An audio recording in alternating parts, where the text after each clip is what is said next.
पाठ 7 पेट्रोवृक्ष। पाठ प्रवेश।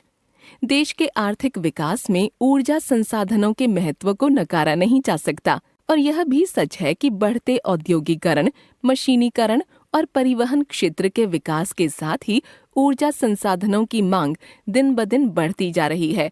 ऐसे में जब परंपरागत ऊर्जा संसाधनों के खत्म होने का खतरा मंडराने लगा है, तो वैकल्पिक ऊर्जा संसाधनों पर विचार करना आवश्यक हो जाता है। उस दिन स्कूल में वाद विवाद प्रतियोगिता थी। 8वीं कक्षा के बच्चे स्कूल के सभा कक्ष में एकत्र हो गए थे। कार्यक्रम शुरू होने की प्रतीक्षा में सब शांत होकर बैठे थे। सादगी के साथ सजाए गए मंच पर विद्यालय के प्रिंसिपल, कार्यक्रम के संचालक तथा निर्णायक अपना स्थान ग्रहण कर चुके थे। तभी संचालक ने माइक पर आकर घोषणा की। सभा कक्ष में उपस्थित छात्रों, जैसा कि आपको मालूम है, आज की वाद विवाद प्रतियोगिता का विषय है दुनिया में ऊर्जा के स्रोतों का बढ़ता हुआ संकट और उसका समाधान। ये एक सामाजिक और असाधारण महत्व का विषय है। इस पर हर वर्ग के लोगों द्वारा गंभीरतापूर्वक विचार किया जाना चाहिए। भूमि के गर्भ से निकलने वाले स्रोत धीरे धीरे खत्म होते जा रहे हैं, चाहे वो कोयला हो या पेट्रोलियम पदार्थ। उनका भंडार दिन पर दिन कम हो रहा है। शीघ्र ही ऐसा समय आ सकता है जब धरती के भीतर पेट्रोलियम के भंडार समाप्त हो जाएं और आदमी के विकास की गति में ऊर्जा का अभाव पूर्ण विराम लगा दे। आप जानते ही हैं कि विकास का पहिया पेट्रोल जैसे खनिज पदार्थों के बल पर चल रहा है, लेकिन वर्षों से जिस तरह इन स्रोतों का दोहन किया जा रहा है, उसे देखकर ये आशंका गलत नहीं है कि निकट भविष्य में धरती के खजाने खाली हो जाएंगे। सरकार की ओर से दिन रात प्रचार किया जा रहा है कि ऊर्जा की खपत में ज्यादा से ज्यादा किफायत की जाए, लेकिन इस दिशा में सफलता की कोई किरण दिखाई नहीं दे रही है। ऐसी हालत में आप सभी छात्र जो भावी नागरिक हैं, ये सोचें कि पेट्रोलियम जैसे आवश्यक पदार्थों के संकट से मानव समाज को बचाने के लिए क्या किया जा सकता है या क्या किया जाना चाहिए। मैं इस विषय पर अपने विचार व्यक्त करने के लिए सबसे पहले कक्षा के होनहार छात्र भावुक को आमंत्रित कर रहा हूं। भावुक आएं और अपने विचारों से सभा को अवगत कराएं। भावुक अपने स्थान से उठकर माइक तक आया। हल्की तालियों से सभा कक्ष में उसका स्वागत किया गया। भावुक ने बोलना आरंभ किया। आदरणीय प्रधानाचार्य जी, निर्णायक मंडल के सदस्य गण तथा सभी सम्मानित श्रोताओं, आप जानते हैं कि दुनिया में औद्योगिक क्रांति के साथ ही ऊर्जा के नए नए स्रोतों की तलाश शुरू हुई थी। पाषाण युग से बैलगाड़ी के युग तक आदमी को पेट्रोल जैसे पदार्थों को खोजने की जरूरत नहीं पड़ी। यह जरूरत इसलिए नहीं पड़ी कि तब आदमी का जीवन धीमी गति से चल रहा था। मानव सभ्यता अपने विकास के प्रथम चरण पर थी और खेती बाड़ी से जुड़े उत्पादनों पर निर्भर थी।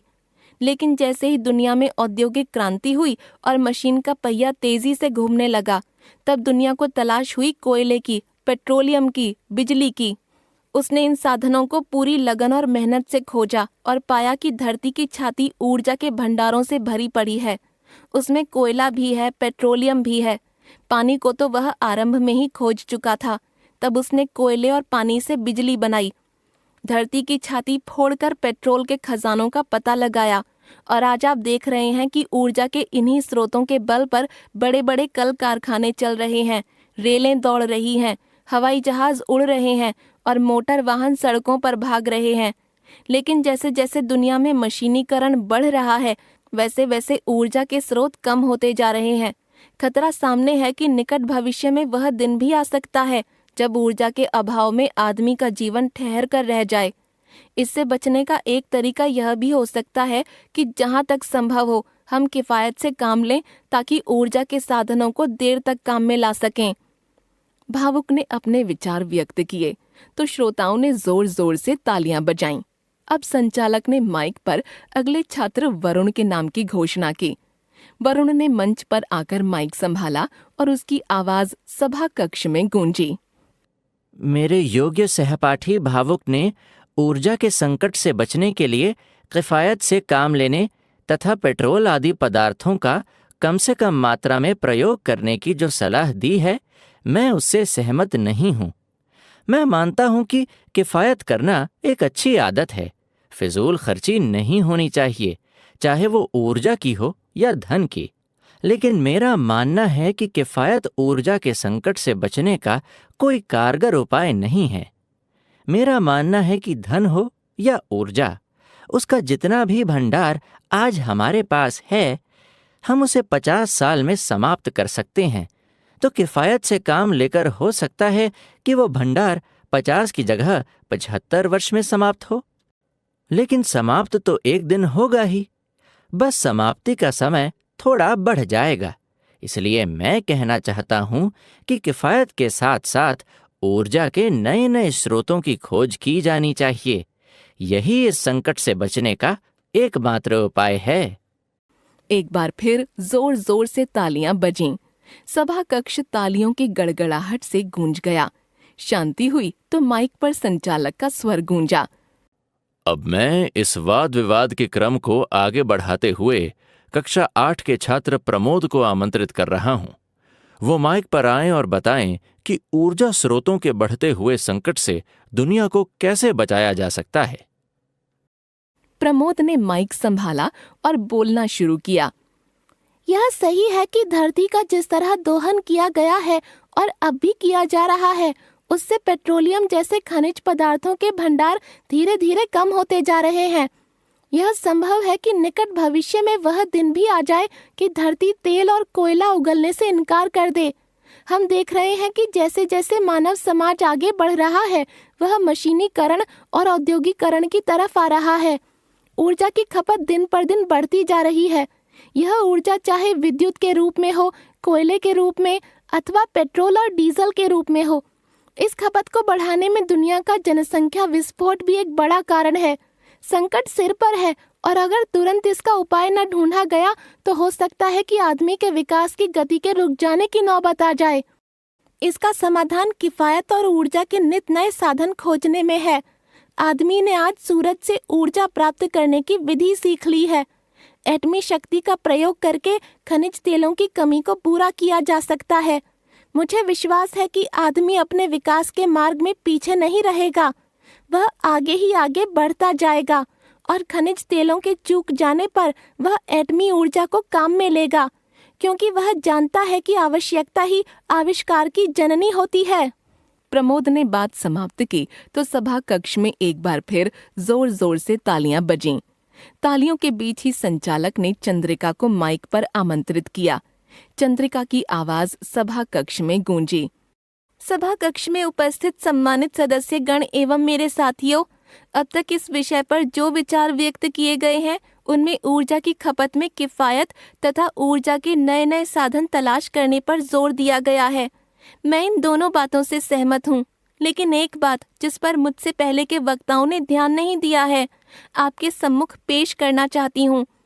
इतना कहकर चंद्रिका कुछ क्षण रुकी, फिर बोली।